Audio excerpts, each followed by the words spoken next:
To the rescue ang ultra-bilyonaryo na si Ramon Ang.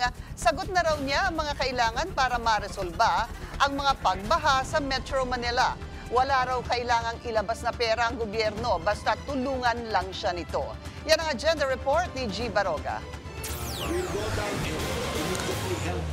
Nag-volunteer si ultra-bilyonaryo Ramon Ang ng San Miguel Corporation na resolbahin ang problema sa pagbaha sa Metro Manila at no cost to the government.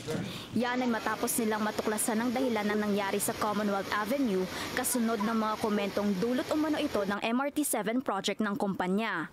Ang kailangan ng Metro Manila, isa lang, tanggalin yung mga seat pile na yan na nagbara ng ilog at tanggalin yung mga karsada, tsaka housing, tsaka eskwela sa ibabaw ng ilog. Solve na yung baha ng buong Metro Manila.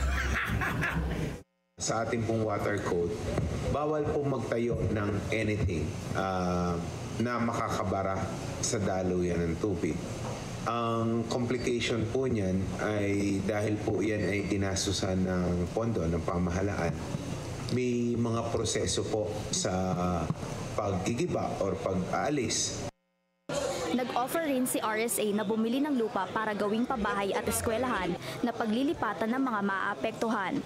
Pero para magawa yan, kailangan niya raw ang tulong ng gobyerno. Pag may problema, huwag tayo magtuturuan, di ba?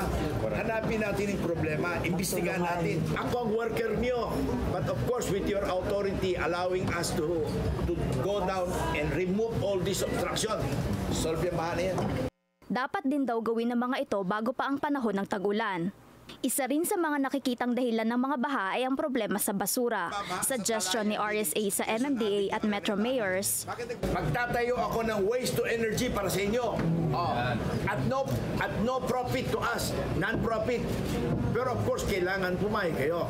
Para lahat ng basura niyo, doon nyo na dalhin. Sa probinsya naman, itinuturo rin ng ilan na dahilan ng pagbaha ang mga proyekto ng SMC. Sa New Manila International Airport sa Bulacan, ipinaliwanag ni RSA na naglagay sila ng water level gauge sa paligid ng ginagawang airport para ma-monitor ito at hindi umano tumataas ang tubig. Nasaan ba yung sinasabing San Miguel Bulacan na baha? Nako, malapit sa Doña Remedios Trinidades, may bundok.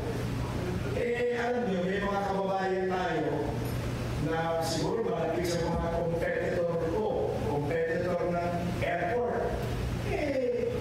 Mga empleyado na nagmamahal siguro sa kanila na naninira. Positibo naman ang naging pagtanggap ng MMDA at local government heads sa mga nailatag na suhestyon ng SMC boss at kahit wala pang nasisimulan, nagpapasalamat na ang mga ito. Para sa agenda, G. Baroga, Billionaire News Channel.